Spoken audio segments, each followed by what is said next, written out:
Hey, salut à toi, j'espère que tu vas bien. Je m'appelle Nadège et c'est une joie pour moi aujourd'hui de t'accueillir pour le message du jour. Donc installe-toi confortablement, profite et puis on se retrouve juste après. Alors j'ai que 20 minutes, alors je mets un petit chronomètre parce on va pas seulement m'entendre moi ce matin, vous aurez la chance d'un petit peu écouter ma femme et aussi deux incroyables personnes qu'on va interviewer en fin du message. Pour ceux qui ne me connaissent pas, je m'appelle Gilles, je suis marié à l'incroyable Mathilde et puis depuis 8 mois on a un petit Aïssa. Regardez comme il est beau. Peut-être qu'il va rajouter des petits trucs pendant le culte, on verra. Euh, Comme on l'a dit, nous on a été missionnaires pendant 3 ans au Mexique, de 2021 à 2024. Et depuis qu'on est rentré, on a été bénis avec Aïssa, mais on a cette conviction avec Mathilde qu'on doit travailler pour l'Église, pour implémenter la vie missionnelle à Home, ou en tout cas aider sur ce volet-là. Et cette vie missionnelle, ça comprend euh, l'évangélisation, la mission et Love Lausanne. Si c'est quelque chose qui sonne déjà, ces mots-là, ça sonne déjà chez vous, vous pourrez venir à la fin du culte. On sera sur 3 stands et on va pouvoir en parler plus en profondeur. Et si c'est des mots qui ne sonnent pas du tout, le but ce matin, c'est d'en parler un petit peu pour que vous soyez motivés par ça. Mais tout d'abord, je voulais parler aux personnes qui n'ont pas l'habitude de venir à l'église, pour qui c'est un petit peu nouveau. Et je vais tout de suite prendre un verset, c'est un petit peu sur ce verset-là que se base ma réflexion. C'est dans Jean 15, le verset 5. Et pour ceux qui ont une Bible papier, vous pouvez garder un doigt ou le marque-page dans Jean 15, parce qu'on va revenir plusieurs fois dans ce chapitre-là. Et je vais lire dans la version Louis II. Jean, c'est un des 4 évangélistes, donc une des personnes qui a écrit sur la vie de Jésus. Et je vais prendre juste quelques petits versets par ici, par là. Du coup, Jean 15, verset 5, dit « Je suis le cep, vous êtes les sarments. Celui qui demeure en moi et en qui je demeure porte beaucoup de fruits, car sans moi, vous ne pouvez rien faire. » J'aurais pu me présenter aussi comme, avant d'être allé en Mexique, j'ai fait une formation d'arboriculteur. Du coup, je vais faire pas mal de métaphores entre les arbres fruitiers et la foi. Et du coup, là, c'est la première chose qu'on lit, c'est « Je suis le cep et vous êtes les sarments ». Pour ceux qui ne savent pas, la vigne, donc un cépage, il y a le cep, c'est le tronc avec les racines, et les sarments, c'est les branches où il y a du fruit. Et du coup, c'est Jésus qui parle quand il dit « Je suis le cep et vous êtes les sarments ». Du coup, ça, ce serait pour nous. Du coup, Jésus est le cep et nous, on est les branches. Du coup, je disais que je vais parler un petit peu aux plus nouveaux. Et pour les plus anciens, ça va faire un petit peu un refresh. Sinon, ce sera un petit peu de culture générale. Je vais parler d'une petite puce, un petit puceron qui s'appelle la phylloxéra. Est-ce que quelqu'un a déjà entendu parler de ça? Phylloxéra. Alors c'est un insecte qui vient du nord du continent américain, du coup du nord de l'Amérique.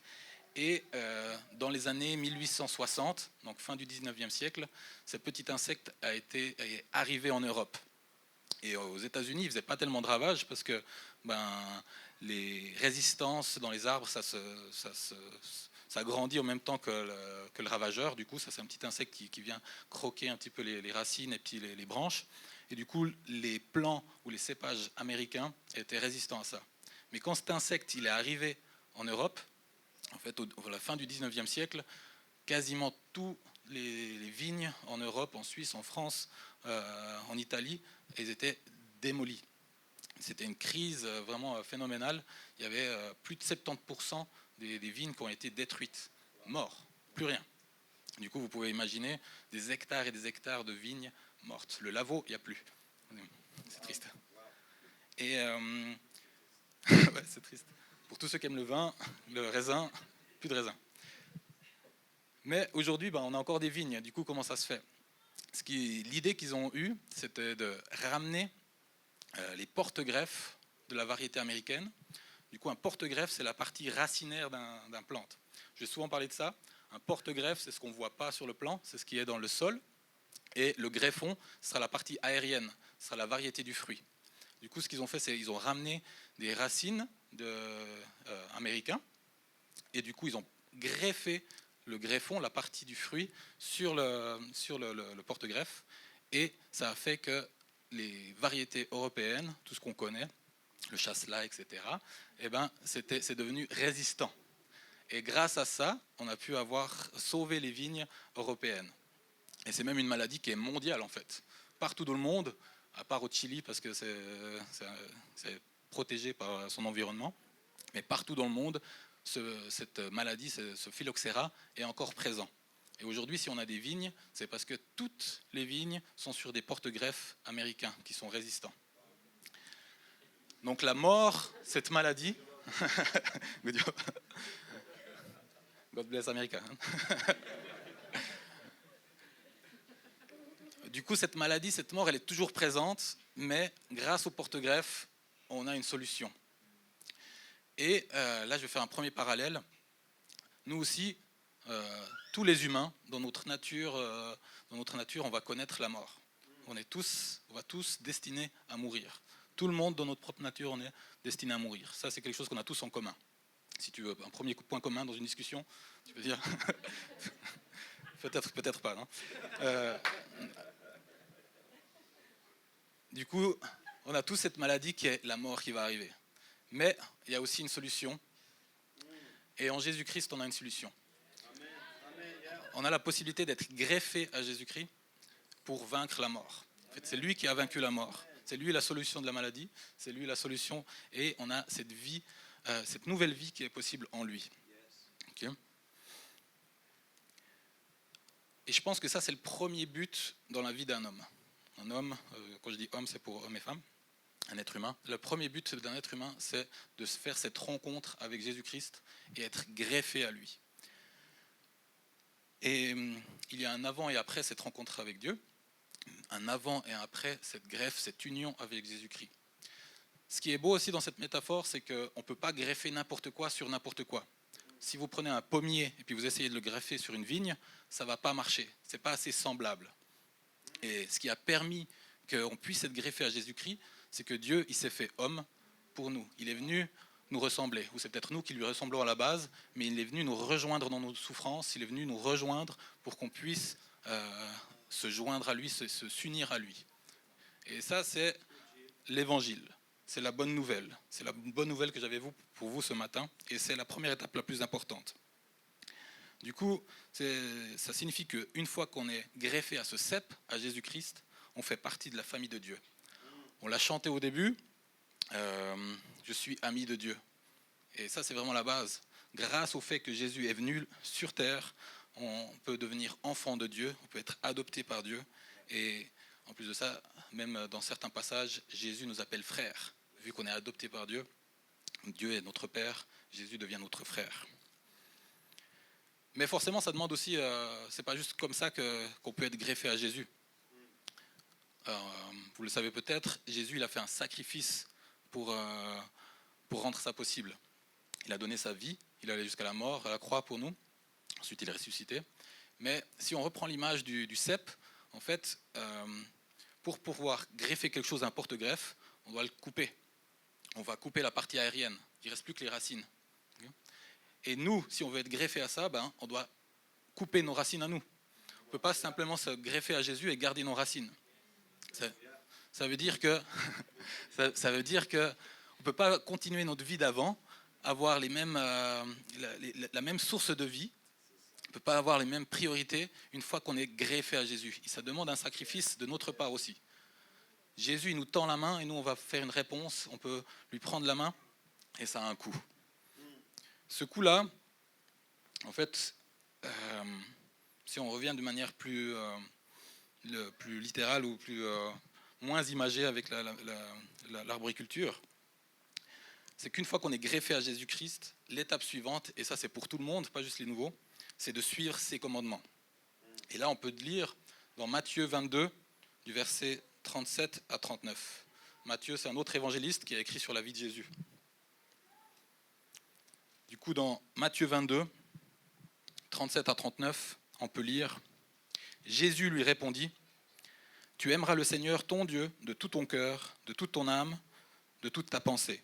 C'est le premier commandement et le plus grand. Et voici le deuxième, qui lui est semblable. Tu aimeras ton prochain comme toi-même. Et c'est facile à lire, c'est facile à comprendre, mais c'est compliqué à appliquer. Aimer Dieu de toute son âme, de tout son cœur, de toute sa pensée, franchement, c'est pas facile. Aimer son prochain comme soi-même, c'est facile à comprendre, c'est pas facile à appliquer. Ça demande du travail, ça demande un effort. Une fois qu'on est greffé à Jésus, on va devoir faire des efforts. Si on revient dans Jean 15, au verset 17, Jésus dit « Ce que je vous commande, c'est de vous aimer les uns les autres. » Du coup, c'est clair. Notre mission, elle est claire. On doit s'aimer, on doit aimer Dieu. Et ça, en fait, c'est la base de la mission. La base de la mission, c'est l'amour du prochain. En fait, il ne pourrait pas y avoir de mission s'il n'y a pas d'amour. On peut lire dans Corinthiens 13, je ne vais pas lire tout le passage, mais je pourrais faire des choses énormes. Je pourrais donner tout mon argent, je pourrais donner tous mes biens. Si je ne le fais pas par amour, en fait, ça ne sert pas à grand-chose. En tout cas, ça n'a pas les mêmes fruits. Parce que si je le fais pour gagner des points, si je le fais parce que je crois que je suis obligé, en fait, ce n'est pas le cœur de Dieu. Le cœur de Dieu, c'est que je le fasse par amour. Et c'est vrai que moi, au début de ma foi, il y avait plein de choses que je faisais parce que je croyais que j'étais obligé, parce que je croyais que j'allais être mieux vu par les autres, que j'allais gagner une place. Et en fait, ça ne marche pas très bien. Et je l'ai vu aussi chez des autres, des gens qui se sentaient obligés d'être là dehors à parler de Jésus, et tu voyais qu'ils n'étaient pas bien, parce qu'ils ne le faisaient pas pour des bonnes raisons. Alors le cœur, c'était bien, ils voulaient faire quelque chose pour Dieu, mais il manquait cet amour pour le prochain. Et moi, je suis toujours impressionné par ma femme, qui incarne vraiment cet amour pour le prochain. Souvent, moi, je parlais d'évangélisation à l'église, je faisais donner des cours je disais comment on peut faire pour l'évangélisation. Et en fait, ma femme, elle le fait de manière naturelle, parce qu'elle aime les gens. Et je pense que ça, c'est l'outil le plus fort qu'on peut avoir pour parler de l'évangile, c'est aimer les gens. S'il manque ça, en fait, tu peux faire tous les cours que tu veux, ça va être compliqué. Tu peux apprendre toute la Bible par cœur, tu peux gagner plein d'arguments, mais sans l'amour pour le prochain, tu ne vas pas avoir beaucoup de fruits. Et si la base de la mission, c'est l'amour du prochain, la finalité de la mission, c'est l'adoration. Et on l'a chanté. On a chanté l'adoration à Dieu. Le but final, c'est que Dieu soit adoré. On peut lire ça dans l'Apocalypse, on peut lire ça dans plein de passages de la Bible. Mon but, quand on fait de la mission, c'est que Dieu soit adoré. Mon but, ce n'est pas juste d'avoir un rassemblement de gens qui disent qu'ils aiment Jésus. On veut adorer Dieu. On vient d'avoir toute une séance de plusieurs prédications sur l'adoration. Et ce qui est génial dans cette église, c'est qu'on a les prédications qui sont enregistrées. Ceux qui m'écoutent, salut. Et du coup, si vous voulez revenir sur l'adoration, qu'est-ce que c'est ? Vous pourrez revenir sur les podcasts qui sont disponibles sur différentes plateformes. L'adoration, on peut le résumer de manière très rapide, c'est de mettre Dieu en priorité. Si on reprend le commandement qu'on a, c'est d'aimer Dieu de toute son âme, de toute sa pensée, de tout son cœur, de toute sa force. C'est ça l'adoration de Dieu, mettre Dieu en priorité. Et forcément, comme j'ai dit avant, ça demande un sacrifice. Mais qu'est-ce que ça veut dire si aimer son prochain, c'est le début de la mission et la finalité, c'est l'adoration de Dieu ? En fait, ça veut dire que chacun de nous ici, on peut participer à cette mission. Chacun de nous ici, on est missionnaire. Alors ça fait bizarre de le dire, mais si, toi, tu es missionnaire. Et souvent, on va parler de vie missionnelle, parce que ça englobe plusieurs choses. Souvent, quand on parle de missionnaire, il y a cette notion d'être à l'étranger. Mais non, comme Philippe, tu l'as dit ici, il y a de la mission à faire en Suisse. Et on va entendre des personnes à la fin de la prédication ici, qui vont parler de ce qu'ils font ici en Suisse. Et ça, c'est pour vous faire rendre compte, vous n'avez pas forcément besoin d'aller jusqu'au Mexique, jusqu'au l'autre bout de la terre, pour être missionnaire. Vous pouvez faire de la mission ici. Quand vous aimez les gens et quand vous voulez adorer Dieu, vous faites de la mission.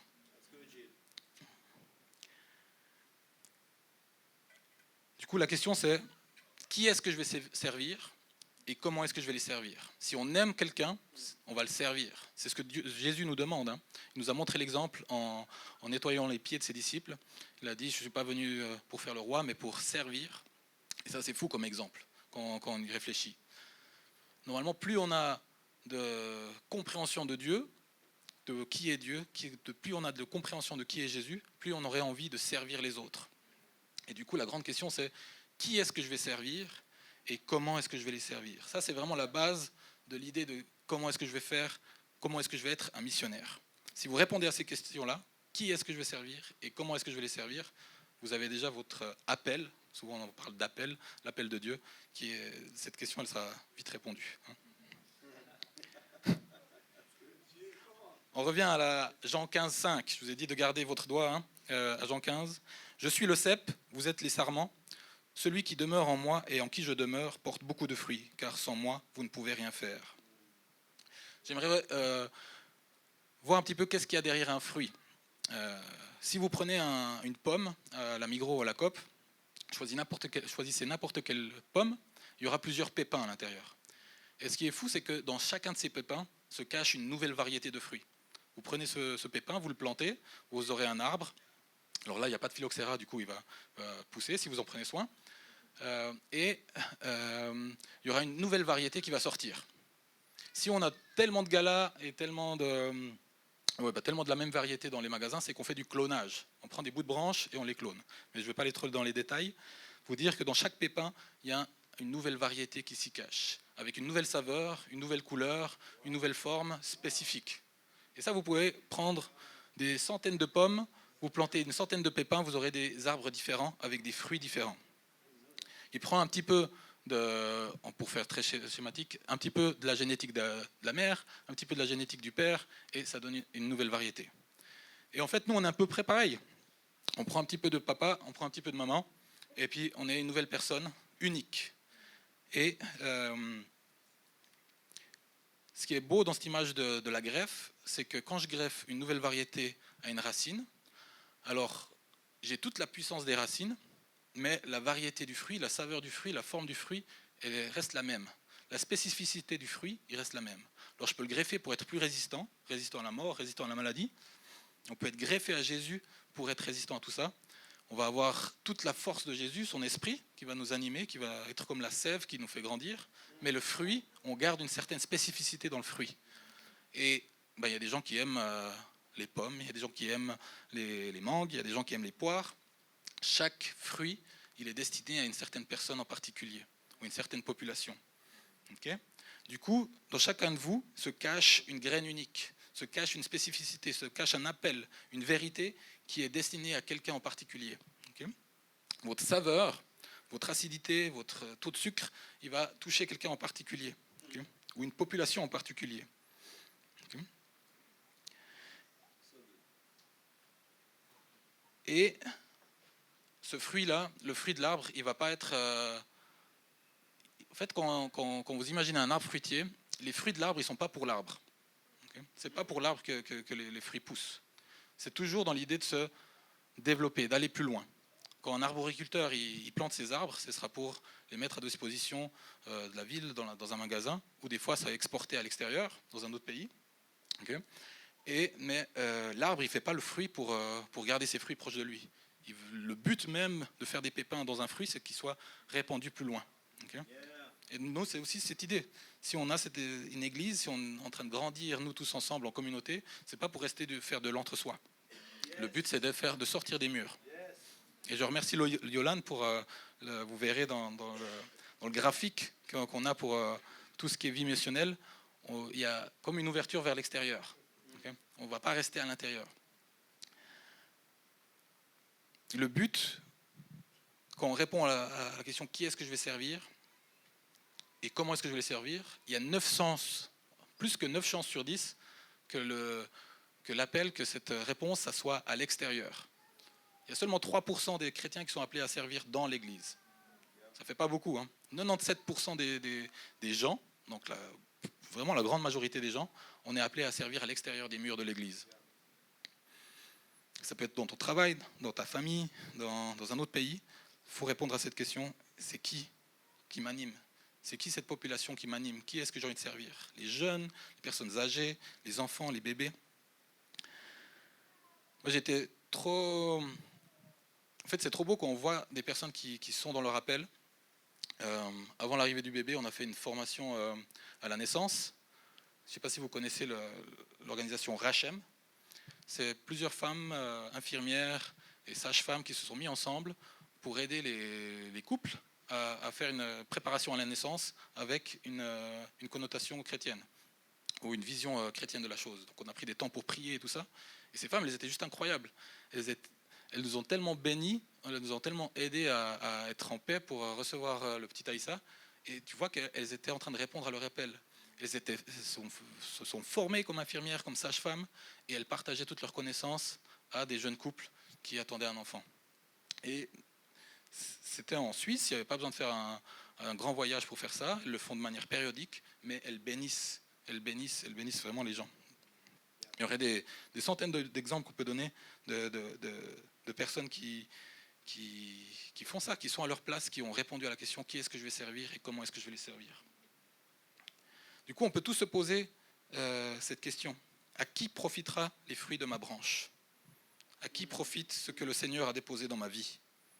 Qui est nourri, encouragé, touché et rejoint par ce que je porte? Okay. Ces questions-là, elles sont essentielles pour faire de la mission. C'est la base. Si j'ai envie de bénir les gens, il faut que je me pose ces questions-là. Et aussi vous rendre compte que vous avez ce truc spécial qui va bénir une personne en particulier ou une population en particulier. Okay. Et on va l'entendre encore dans les témoignages des personnes qui font des choses incroyables avec les dons qu'ils ont reçus. Tu peux te dire, qu'est-ce qui me passionne dans la vie? À quoi est-ce que je suis doué? Et comment je peux mettre ça au service des autres? Mais finalement, pour pas parler que de jolies choses, on va reprendre le passage Jean 15, vraiment juste le tout début, le verset 1 et 2, où Jésus dit « C'est moi qui suis le vrai cep, et mon Père est le vigneron.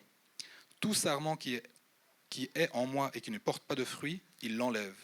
Et tout sarment qui porte du fruit, il le taille afin qu'il porte encore plus de fruits. » On est attaché, greffé à Jésus-Christ, greffé au cep, on est les branches qui portent du fruit, mais parfois il faut accepter d'être taillé pour porter plus de fruits encore. Et ça fait mal. Acceptons d'être taillés, acceptons que certaines choses dans notre vie, ça ne sert pas à grand-chose. Il faut laisser certaines idées, certaines priorités, il faut les mettre derrière. Il faut accepter de faire des sacrifices. L'adoration, ça commence par des sacrifices. On ne peut pas adorer Dieu sans sacrifier quelque chose. Rien que le temps. Quand on prend un temps pour de la louange, quand on prend un temps pour Dieu, on sacrifie un peu de temps. Mais c'est bon. Oui, c'est pas facile de le faire, mais c'est bon de le faire. Quand on accepte de partir à l'étranger pour servir tout un peuple ou un village, il y a plein de sacrifices qui sont liés à ça. Mais c'est bon pour les gens qui sont là-bas. Ça porte du fruit. Il faut accepter de laisser certaines choses derrière. Pour terminer, et pour vous encourager quand même, ça, il ne sera pas diffusé, mais j'ai juste un dernier verset à vous lire, dans Jérémie 17, 7 à 8, pour montrer qu'il y a vraiment plein de paraboles et d'images par rapport aux arbres. Et j'aime trop ce verset. Jérémie 17, 7 à 8. « Béni soit l'homme qui fait confiance à l'Éternel et qui place son espérance en lui. Il ressemble à un arbre planté près de l'eau et qui étend ses racines vers le cours d'eau. Il ne s'aperçoit pas de la venue de la chaleur et son feuillage reste vert. Lors d'une année de sécheresse, il ne redoute rien et il ne cesse pas de porter du fruit. » Du coup, ça fait aussi écho à ce que Yves disait avant. En fait, on a une source d'eau vive qui peut nous recharger si on accepte d'être greffé en Jésus, d'avoir ces racines qui s'étendent. Et même quand c'est difficile, même quand il y a de la sécheresse, on reste vert, on continue à porter du fruit. Alors forcément, c'est facile à le dire comme ça, mais il y a cette réalité spirituelle qui est là. Jésus s'est sacrifié pour nous. Il nous propose de s'unir à lui, de faire partie de sa famille, pour qu'on puisse bénir plus loin. Et la finalité, c'est de l'adoration de Dieu. Du coup, pour moi, c'est tout bon. Je vais laisser parler Mathilde.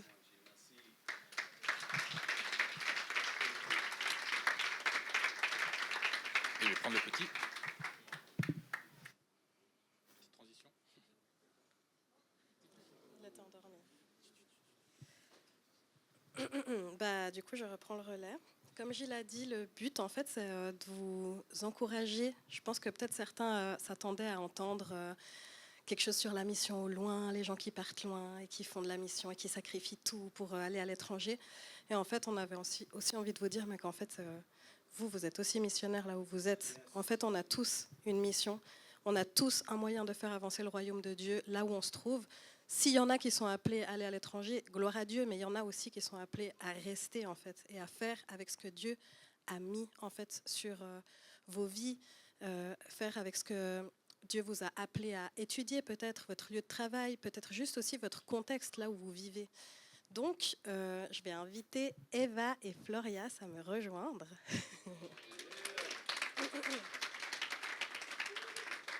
Et je crois qu'il me manque un micro. Ah ouais, vous voulez vous asseoir? Mais oui, oui. Ah, ça fait bizarre de s'asseoir. Tu verrais. Ah, restons debout alors, restons debout. Mais par contre, je crois qu'il manque juste un micro. Il manque pas un micro là. On peut se le passer. Ah, on peut se le passer, mais oui, on peut se le passer. Je vais juste prendre mes questions en fait. Mes petites questions. Je sais pas où j'ai mis mon téléphone. Ah, merci. Et mes mouchoirs, au cas où. J'ai commencé à avoir une petite grippe cette nuit. C'était pile le mauvais moment, mais bon, on est là. On est là. Amen. Ok. C'est ça. Plus de maladie. Ok.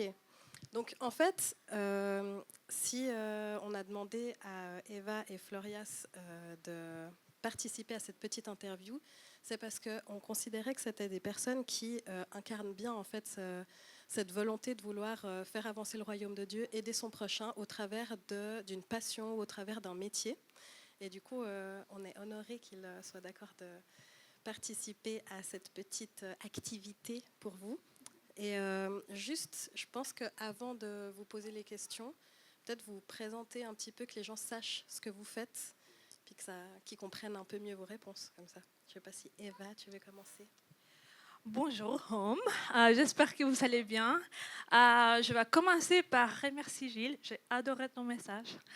Ça me parle l'image et puis surtout les derniers versets, ça englobe bien. Alors moi, je m'appelle Eva, je viens de la République dominicaine. Ça fait 2 ans et demi que je suis à Home. Et presque 11 ans que je suis en Suisse. Et qu'est-ce qu'il fallait dire d'autre? Oui. Pas important. Alors moi, j'ai une entreprise qui s'appelle Avoda. Et en gros, il a 3 branches. Une, c'est tout ce qui est organisation et design d'événements, des retraites, des ateliers créatifs et aussi un service de chef privé. Donc, c'est les trois choses. Voilà. Bon, je m'appelle Florias Gallet, ça fait 5 ans que je suis là. Je suis marié à Sophie et moi, je suis réalisateur. J'aime réaliser des films, j'aime ce médium qu'est la vidéo. Et je suis aussi entrepreneur. C'est-à-dire que j'ai une entreprise qui s'appelle Fauve aussi, avec plusieurs associés. Voilà. Ok, merci.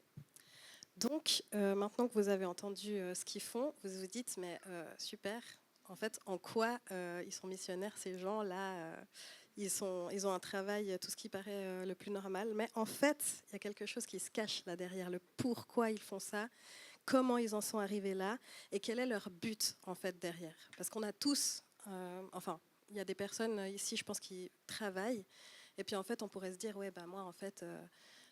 voilà, je fais mon petit travail rangé tous les jours et puis c'est bon, tu vois, j'aime le Seigneur de tout mon cœur, je viens le dimanche à l'église et ça suffit. Eh bien, j'ai envie de vous encourager un petit peu. Ça ne suffit pas, les amis, mais dans l'amour, ok? C'est pour ça qu'on est là ce matin. En fait, on demande à Dieu, on peut servir Dieu partout où on est, y compris dans notre travail de tous les jours. Mais du coup, moi, en fait, j'avais envie de savoir et de découvrir avec vous le pourquoi du comment. Et je leur ai partagé un peu à l'avance les questions qui puissent se préparer un peu. Et la première, c'est: comment as-tu découvert ce que Dieu a déposé en toi? As-tu d'abord su pour qui c'était ou comment tu allais le faire fructifier? Donc ce fruit que Dieu a mis en toi. Donc, qui veut commencer? Moi, ce que j'ai découvert, au moment où j'ai découvert ça, c'est... je vais envie de revenir un peu en arrière. Moi, j'ai vraiment vécu une adolescence dans la rébellion de Dieu, où j'étais contre Dieu, mais j'étais aussi contre moi-même. J'étais dans l'autodestruction, pas tout ce qu'un jeune homme pourrait trouver à l'époque. Et vraiment, j'étais vraiment dans un chemin de la destruction et je ne savais pas où j'allais. J'aime bien cette image parce que c'est un peu comme comment je le ressens aujourd'hui, cette période. J'étais comme un agneau avec les deux pattes brisées, quoi. Et je souffrais énormément. Et un jour, lors d'un camp, j'ai vécu une délivrance où un esprit mauvais est parti et l'Esprit Saint m'est tombé dessus. Et là, pour la première fois, j'ai senti ce que ça voulait dire être aimé. Pas que j'étais pas aimé par mes parents, par mes frères et sœurs ou mes amis, parce que j'ai reçu vraiment un amour de malade à la maison, mais parce que j'ai goûté à l'amour du Père et ce Saint-Esprit. Et c'est là, avec ce Saint-Esprit qui m'est tombé dessus, il y a comme mon identité, ma personnalité, mes dons que Dieu avait pour moi qui sont tombés avec moi. Vous savez, on ne peut pas faire la vie sans l'Esprit. La chair qui est en nous, qui est nous, elle va nous pousser à la destruction. Et il n'y a pas votre appel dans la chair, il n'y a pas. Il y a la mort. Et en fait, dans l'esprit, il y a la vie. Et c'est quand l'esprit est venu sur moi que j'ai commencé à avoir cet amour débordant. Et j'ai jamais vécu ça, mais j'ai envie de faire des câlins à tout le monde. Et c'était le premier ministère, c'est le premier ministère de l'amour. J'étais dans un camp, j'étais venu pour vraiment me battre avec d'autres groupes de jeunes. J'étais vraiment rebelle, je voulais tout péter. Et j'avais un esprit de rébellion qui est sorti d'ailleurs. Et à ce moment-là, j'avais envie de prendre les gens dans les bras. Et en fait, dans ce chemin de l'amour, un jour, j'étais dans ce cri à Dieu. Je disais: Dieu, je te donne tout, prends ma vie, prends ma vie, prends ma vie. Je criais dans ma chambre et je lui disais ça. Et vraiment, c'était une guerre contre ma chair, où je voulais me faire mourir ma chair et rentrer pleinement dans l'esprit. Prendre ma chair, la lancer dans l'esprit. Et c'est ce qui s'est passé. J'ai entendu la voix de Dieu me dire: Floria, j'aimerais que tu me serves dans le cinéma. Ça me coûte de dire ces mots, parce que c'est un chemin. Mais Floria, j'aimerais que tu me serves dans le cinéma. Prends du territoire pour moi dans le cinéma. Et ça a commencé comme ça. Et puis ensuite, c'est comme la vie avec Dieu. Plus on avance, plus on apprend à connaître Dieu. Plus on avance, plus on apprend à connaître Dieu, plus on apprend à se connaître aussi. Et en fait, aujourd'hui, je crois que... vous voyez, je suis tout le temps en beige, mais c'est prophétique en fait. C'est que je me vois quelqu'un dans le désert, je suis un peu un Jean-Baptiste, je veux ouvrir le chemin de Dieu, je veux que Dieu puisse passer, dans notre monde, je veux aplanir les chemins, je veux voir la génération trouver Dieu, je veux voir des réveils et au travers de l'art. Je pense qu'il y a vraiment quelque chose de très fort avec l'art. Et je veux être un Jean-Baptiste pour Dieu. Je n'ai pas besoin de porter de la fourrure parce que j'en ai une naturelle. Mais Et je veux être ce Jean-Baptiste pour notre Seigneur Jésus-Christ et au travers de l'art. Et particulièrement pour la jeune génération, qui est la génération spéciale de Dieu, qui arrive, la génération Z, qui est tellement forte sur le cœur de Dieu. Et il va se passer des belles choses, vous allez voir, on sera au premier rang dans les prochaines années.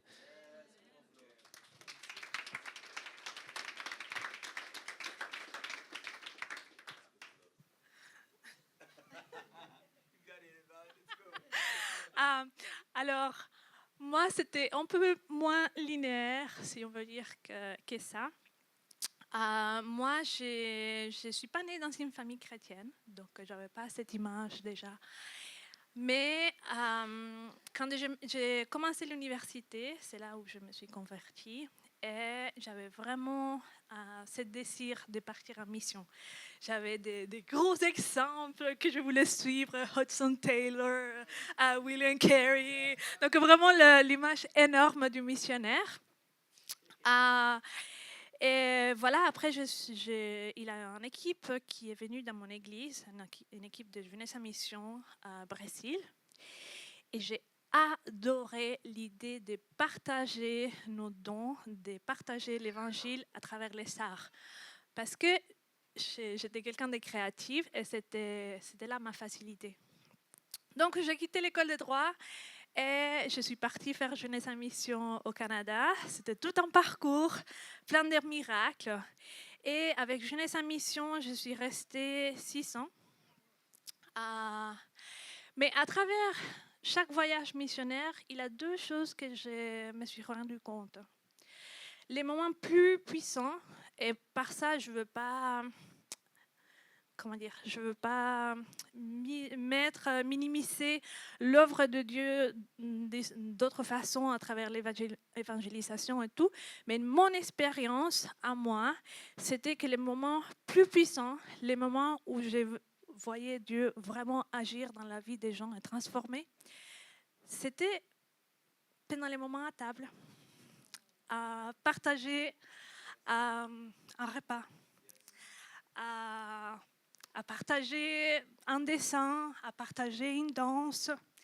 Par exemple, il y a plein de souvenirs qui viennent. J'ai vu des enfants qui ont perdu tout, inclus leurs parents, dans un tremblement de terre en Haïti. J'ai vu des enfants qui ont vécu plein de choses en Inde. J'ai vu des gens être dans la maladie au Cameroun. J'ai vu plein de choses, mais là où Dieu était le plus présent et que Dieu transformait les vies, c'était à table et à partager ce qu'on avait dans le cœur. Donc, tout ça, c'est ce que je voyais a amené une réflexion. La première réflexion était plus humaine. J'étais comme, OK, je vais faire une formation pour devenir thérapeute d'art et avoir plus d'outils. Donc, quand je suis venue en Suisse, c'était la première chose. J'ai commencé un master en art-thérapie. Et, surprise, je me rappelle on devait faire un projet d'art avec un représentant, c'est ce qu'on aimait et c'est ce qu'on n'aimait pas de nous. Et ça a mené toute une réflexion par rapport aux dons que j'avais. Et ça, à travers ça, c'était clair que je devais commencer une entreprise en mettant toutes les choses que Dieu avait mis dans mon cœur et les choses que j'avais la facilité, que j'avais un don pour. Et c'était la cuisine, c'était l'idée de rassembler les gens, de faire connecter les gens les uns aux autres, de créer des espaces où la beauté règne. Et donc c'était clair, voilà, je devais commencer une entreprise. Et une fois, j'ai prié pour les noms et je me réveillais à 2h, 3h du matin avec les noms Avoda, que je ne connaissais pas la signification. Et tête curieuse, j'étais tout de suite chercher sur Google et ça m'a mis au genou, vraiment. Parce que Avoda, ça veut dire travail, service et louange. Et la pensée hébraïque, c'est vraiment quelque chose de plus holistique de ce qu'on est habitué à être ou à penser. Et pour moi, c'était vraiment cette idée d'avoir un style de vie où tout ce que tu fais, tout ce que tu es une expression d'amour verticale pour Dieu, mais aussi horizontale pour les gens. Et c'est ce qui est incroyable, c'est que je fais mon travail, je fais ce que je suis bonne pour. Et juste quand les gens me demandent mais qu'est-ce que ça veut dire Avoda, j'ai déjà la première porte grande ouverte pour partager, c'est ce que je crois, à qui je crois. Et l'autre chose, c'est que de faire les choses avec l'excellence, de faire les choses par amour, avec amour, ça met plein de questions aux gens. Mais pourquoi? Qu'est-ce qui se passe? qui est derrière. Donc, voilà. Merci. Merci.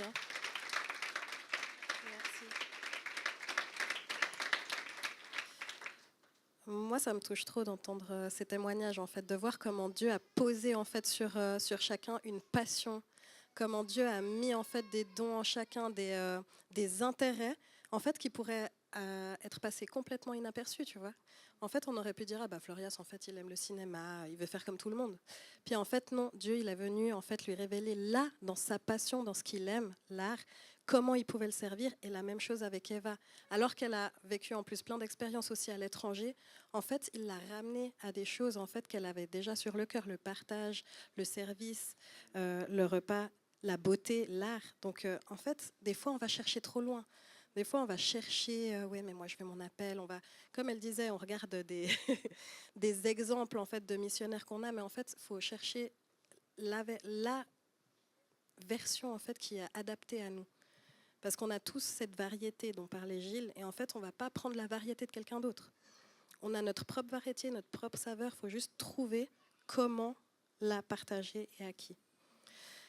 Donc, merci beaucoup pour votre réponse.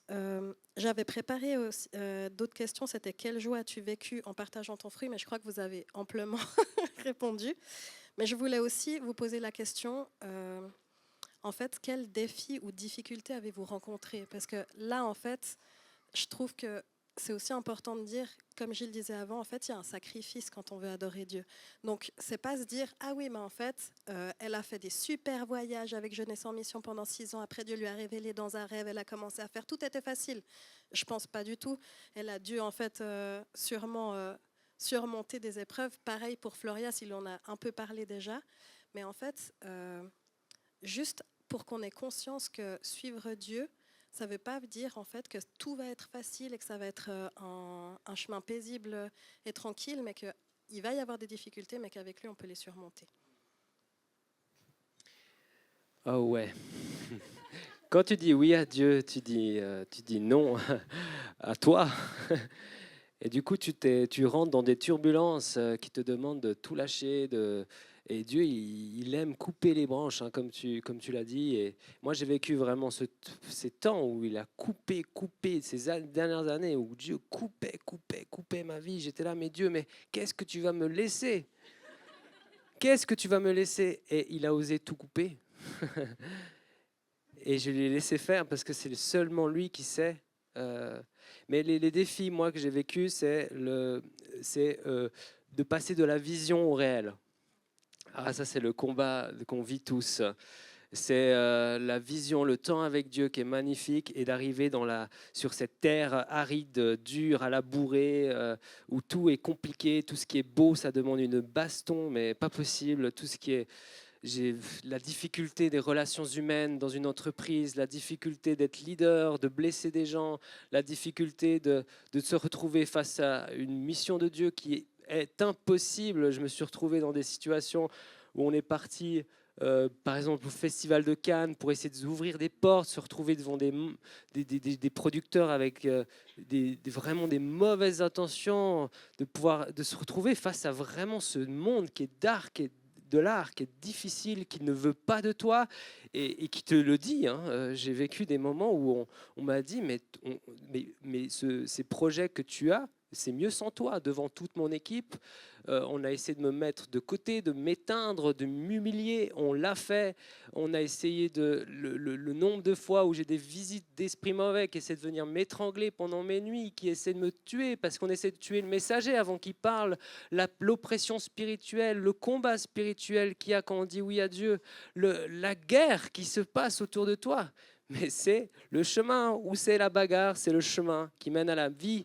Le chemin du confort amène à la mort. Le chemin où c'est facile, il n'y a pas la vie, parce que c'est le chemin de la chair, et la chair va t'amener à la mort si tu suis simplement. Et moi, donc ça demande tout, et c'est dur, et ça a pris un prix violent, et je le paye encore aujourd'hui, vraiment. Mais quel bonheur! Mais quel bonheur! Mais quel bonheur de voir Dieu agir en toi, te pousser. Il croit plus en toi que toi-même. Et quel bonheur! Oh, mais Mais jamais je changerai ça. Alors je vais vraiment finir avec ça.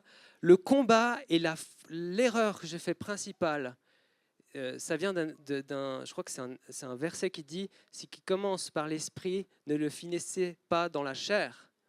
Et quand une vision vient de Dieu et qui est de l'esprit, si tu essaies de faire par tes propres forces, tu vas tout péter.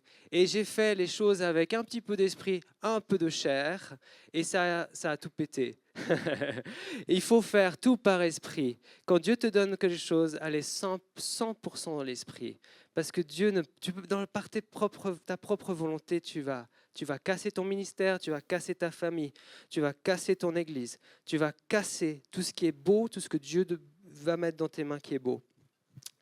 Et moi, c'est mon plus grand combat aujourd'hui, c'est ce combat contre cette chair qui veut se rebeller contre Dieu et que je dois soumettre. Et je dis non, moi je vais où l'Esprit Saint me demande d'aller, même si ça m'amène à la mort. Je m'en fiche, moi je vais suivre Jésus. Il n'y a rien d'autre qui m'intéresse le plus parce qu'il n'y a rien de plus beau. Et c'est la plus belle chose qu'on peut faire sur cette terre, c'est de servir notre Dieu. Ouais, bon, il y a plein de choses à dire. C'est des grands sujets qui me tiennent tellement à cœur, mais je vous bénis. J'espère que c'était pas trop lourd, mais des fois c'est important de se dire qu'il y a un combat parce qu'on aime les combats aussi. On est fait pour le combat. La vie sans combat, c'est triste. Il n'y a pas de surprise. Il faut aller, quoi. C'est quel plaisir d'être sur le champ de bataille. Voilà, on se calme. Hein. Toi, t'es d'accord, hein? J'adore Flores. Je l'entends dire, on adore les combats. Je suis comme, ouais, mais des fois, mais des fois, il est un peu comme, on se calme. Hein? C'est des très bonnes questions que tu t'as envoyées. Moi, j'ai listé la question, je suis comme, purée, mais on a combien de temps pour parler de ça? En août 2023, j'étais à Lofoten, en Norvège. Et j'ai entendu Dieu me dire, ça faisait très très longtemps que j'entendais pas la voix audible de Dieu. Et c'est ce que j'ai entendu, ça, c'était pas très réjouissant. Hein? C'est Everything has to die so that you can be reborn. Tout doit mourir afin que tu puisses renaître ou naître à nouveau. J'ai entendu ça et j'étais comme, ok. Merci Seigneur, mais quoi d'autre doit mourir? Parce que j'avais déjà vécu de temps très très difficiles. Et je pense que je suis toujours dans une saison très très difficile. Les plus grands défis, on va dire, c'est que de lutter contre la honte.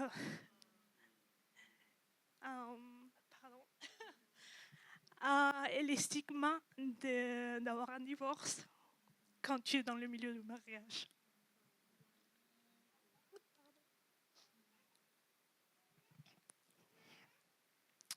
Surtout quand une des premières choses que tu envoies à tes couples, c'est comme essayer le premarital counseling. Je travaille beaucoup en anglais, donc mon cerveau est en grande partie anglophone, où tu as un processus très, très, très ouvert, très honnête, et de cheminer pendant 1 année, 2 ans avec des couples, voir leurs défis, les encourager dans leurs défis, en même temps que tu vis, je m'excuse le terme, une merde. Donc ça, c'était, je pense que les plus grands défis pour moi. Et aussi, en décembre de l'année passée, Dieu rappelait cette histoire des mortes et que je devais mettre de côté l'entreprise. C'est ce qui était très difficile parce que moi, j'adore, c'est ce que je fais. Mais je voulais honorer ça. Donc, j'ai brûlé mes cartes. Que j'ai entendu que je devais brûler mes cartes business. J'étais comme, mais j'ai payé très cher pour ça. Mais je l'ai fait par obéissance et par amour. J'ai mis l'entreprise en arrêt en mai 2000 de cette année, quoi. Et c'était tout un processus que Dieu fait en moi, des guérisons, aussi de me rappeler, c'est pas ce que je fais en fait qui est important, c'est ce que je suis et qui Dieu m'a créé. Donc tout ça pour dire que oui, c'est génial d'être passionné pour ce qu'on fait, que ça soit un moyen aussi d'amener l'amour de Dieu, mais que finalement c'est pas le travail de nos mains, c'est juste une partie. Finalement c'est nous, et c'est ce que Dieu veut. Il veut nos cœurs. Et j'ai repris l'entreprise il y a 2 semaines.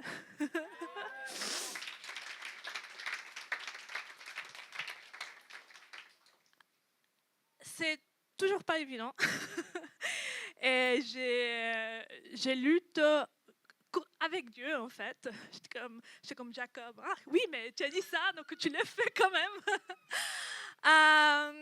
Et tout ça pour dire que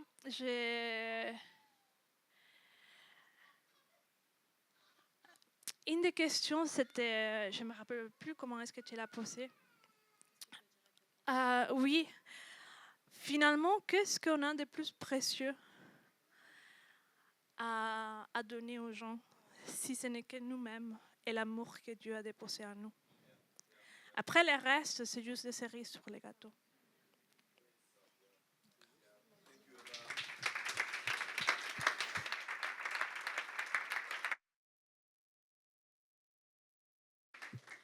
Merci beaucoup. Donc juste la question, c'était, je vais vous laisser avec cette question, c'est en fait, c'était que dirais-tu à quelqu'un qui pense ne rien avoir à offrir? Et en fait, elle a juste tellement répondu, en fait, on a tous quelque chose à offrir juste parce qu'on est qui on est, en fait. Parce qu'on est qui Dieu dit qu'on est. Donc voilà, merci d'avoir répondu à ces questions. On arrive gentiment à la fin parce qu'on ne va pas, je pense, pouvoir prendre plus de temps aussi. Parce qu'en fait, là, ce que j'avais vraiment à cœur, c'était pas de vous laisser juste avec ça, c'était de vous proposer en fait un temps de prière pour que chacun puisse prendre le temps en fait de juste demander à Dieu ou juste dire merci ou juste j'avais prévu 3 temps mais on va faire les 3 en même temps en fait parce que voilà. Donc en fait voilà, chacun regarde avec Dieu dans son cœur, mais c'est en fait la reconnaissance pour la variété que Dieu a mis en chacun de nous. Déjà, premièrement, parce que en fait, c'est un fait. Même si on croit qu'on n'a rien, on a quelque chose. Donc, juste dire merci à Dieu parce qu'on est unique, on est une variété unique et il veut faire et il veut être avec nous. Et ensuite, une intercession pour ceux qui goûteront de ce fruit, en fait. Parce que c'est comme Gilles disait, en fait, le fruit, il n'est pas fait pour le propre arbre. En fait, si un fruit il tombe pas de l'arbre et puis il reste sur l'arbre, il va juste pourrir, en fait, puis ça va rien donner. Alors que le fruit, il est fait pour être répandu. Donc la question, c'est à qui va profiter ce fruit, puis juste prier pour ces gens-là. Peut-être que en fait, tu sais déjà, là, il y a des exemples, et sûrement dans la salle, il y a d'autres personnes qui savent en fait à qui est destiné ce fruit ou comment il va s'exprimer. Donc prendre un temps d'intercession pour ça. Et moi, je vais clôturer en priant juste pour qu'on s'engage, en fait, pour qu'on n'arrête pas de marcher, en fait, là-dedans. Donc, je pense qu'on peut inviter peut-être les musiciens à nous aider dans ce temps de prière. Et non, en fait, je voulais vous demander si vous pouviez prier, soit pour l'une ou l'autre des thématiques. Moi, je finirai juste pour l'engagement. Comme ça, on accompagne aussi les gens. Chacun, mais ouais. Donc, je répète, donc reconnaissance pour la variété que Dieu a mis en chacun de nous. L'intercession pour ceux qui goûteront à ce fruit proche ou lointain. Et puis, une prière d'engagement.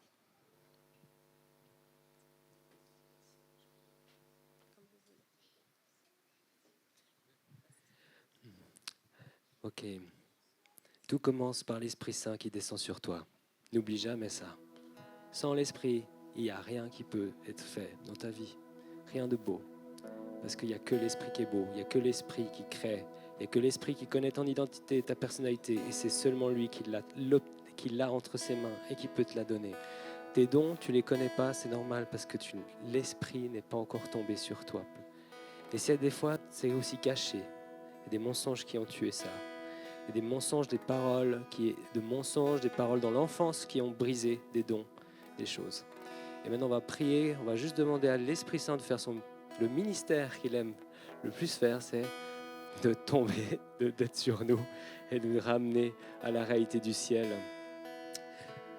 Si tu as besoin que le Saint-Esprit vienne sur toi et tu as besoin de cette fraîcheur, tu peux juste mettre tes mains en avant comme acte, de dire que je veux te recevoir. Puis je vais prier.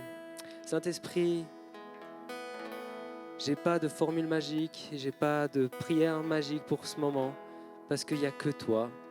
Tu es déjà à l'œuvre et on veut juste t'honorer. Et on sait que tu aimes tes enfants et tu veux descendre sur chacun. Je te prie que tu puisses descendre sur ceux qui pensent d'être personne, d'avoir rien, d'être derrière, toujours effacé. Seigneur, que tu puisses venir sur ces personnes au nom de Jésus et que tu puisses amener ce que tu vois d'eux. Parce que c'est ce qui nous intéresse, c'est pas comment on se voit, comment le monde nous voit, mais comment toi tu nous vois. Merci Saint-Esprit de venir avec tes dons, les magnifiques dons, les magnifiques cadeaux. Tu es un Dieu généreux. Et Saint-Esprit, on t'invite maintenant à tomber comme cette huile sur chaque tête. Et quand tu tombes, des rêves arrivent. Quand tu tombes, des ouvertures, des nouvelles pensées. Prends toute la place. Prends toute la place. Je prie et j'ordonne à toute parole de méchanceté de partir au nom de Jésus, tout mensonge de partir au nom de Jésus, tout esprit mauvais qui s'amuse tout le temps à chuchoter à l'oreille des mensonges de partir au nom de Jésus, tout problème dans l'enfance, toute brisure profonde de l'identité de se réparer au nom de Jésus.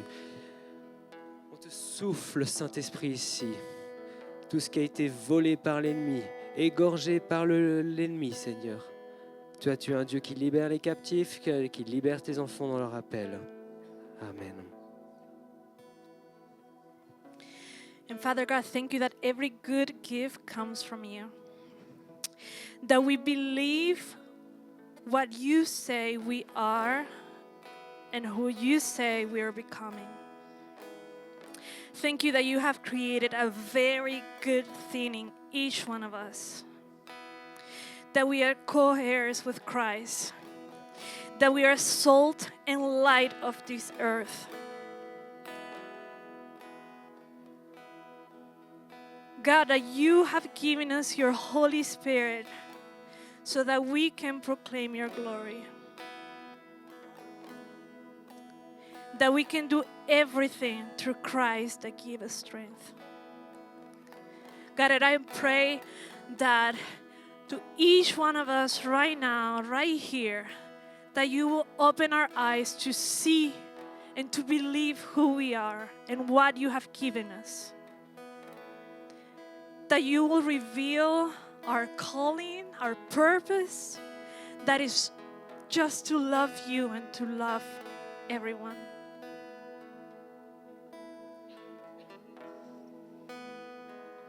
God, I pray that we will come to believe what you say. That every lie that we don't have anything to give or that we are not enough, that will be trampled on our feet. And we will come to believe, and from that belief to act with confidence, with perseverance, and with fearlessness. That we will go out into the world and be who we are in you, Christ. Because that is the only way that we can make a difference. And that we will bring your kingdom come.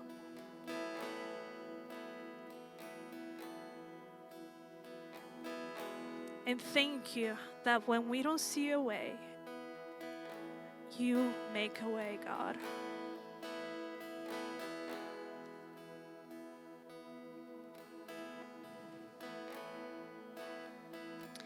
That when there is nothing left, you pour out and fill us up.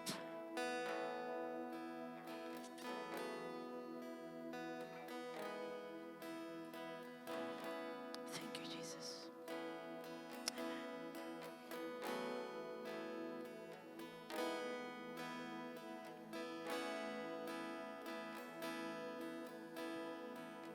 Merci Seigneur pour ce que tu es venu nous révéler ce matin. Merci Seigneur parce que tu travailles chacun de nos cœurs. Merci Seigneur parce que tu nous as fait des créatures merveilleuses Seigneur. Merci pour tout ce que tu as mis en chacun et chacune Seigneur ici présente Seigneur. Merci pour comment tu nous guides.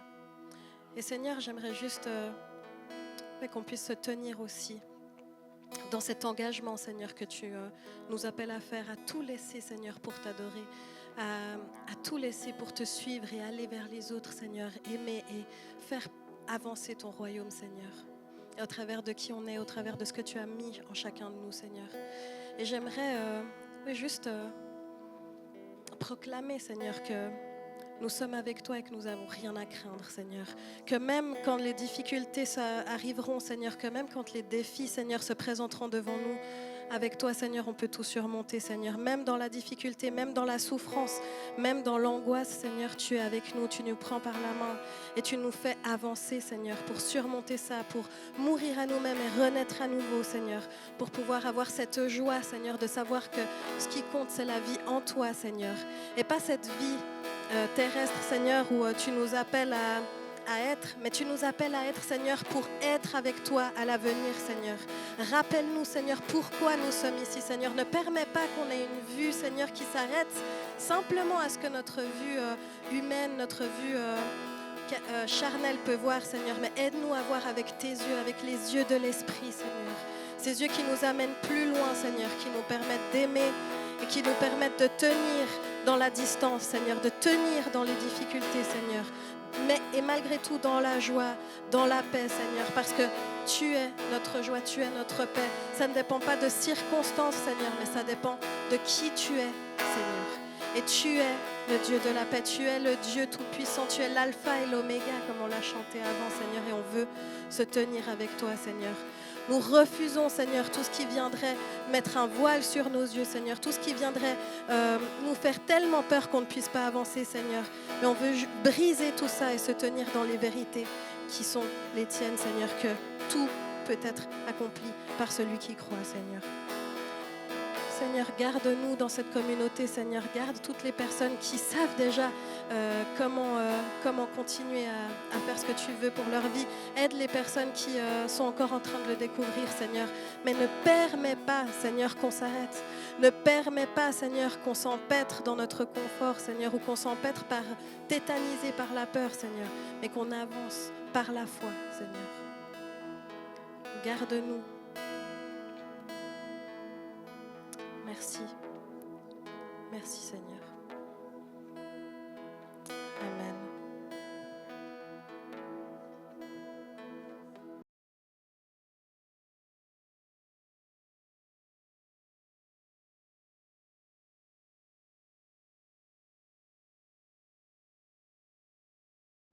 Trop bien, merci d'avoir été avec nous. J'espère vraiment que ce message, il t'a parlé, il t'a encouragé ou il t'a donné soif d'aller plus loin.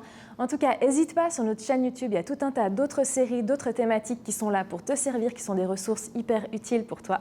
Et puis moi, je te dis à une prochaine.